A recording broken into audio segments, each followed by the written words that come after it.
The night of the gala was supposed to be one of celebration for me. I had been with my company for years, working my way up from the bottom, and this annual event was where achievements were recognized. My wife looked stunning in her dress, and I felt proud to have her on my arm. But the moment we entered the hall, I noticed the way her eyes lit up when she saw him, Ethan, the new alpha in her circle of friends. Tall, loud, and arrogant, he had a way of making everything about himself. It didn't take long before Ethan made his move to be the center of attention. He cracked jokes that were just a little too sharp, and his laughter echoed across the room. People laughed along, but I could tell it was forced.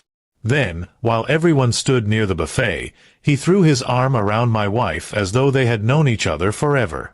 My blood boiled, but I stayed quiet, watching. The breaking point came when he loudly announced, "Man, I don't know how she ended up with you," pointing at me with a smirk. The crowd erupted in nervous chuckles. My wife's face went pale, but she didn't say a word. I felt the heat of humiliation rush over me, and in that moment I understood, this wasn't just about me. This man thrived on belittling others to make himself feel powerful. I forced a polite smile, shook his hand, and walked away. Rage simmered inside me, but I wasn't about to create a scene at the gala. Instead, I excused myself to a quiet corner, pretending to take a phone call. But in reality, I was piecing together everything I knew about Ethan. He wasn't just some random guest. He worked in our company, new hire in the sales department. And HR had already circulated memos about fostering a respectful workplace culture. Over the next week, I began documenting every incident I could. I overheard him in the break room making crude comments about female co-workers, mocking others' appearances, and boasting about how he could take anyone's place in the company. People laughed nervously, but the discomfort was real. I started gathering witnesses, quiet conversations with colleagues who admitted they felt uncomfortable but feared speaking up. I compiled everything: dates, quotes, and even screenshots of inappropriate group messages he'd sent after hours. At first, I questioned whether I was being petty, but the more I uncovered, the clearer it became. Ethan wasn't just a jerk, he was a workplace bully. When I finally walked into HR with my neatly organized file, the director raised her eyebrows. "This is serious," she said, flipping through the pages. I didn't need to embellish anything. The evidence spoke for itself. By the end of that meeting, they promised an internal investigation. The fallout was swift. Within 2 weeks, Ethan's booming voice was gone from the office. HR cited behavioral misconduct in their official email, though the details were kept confidential.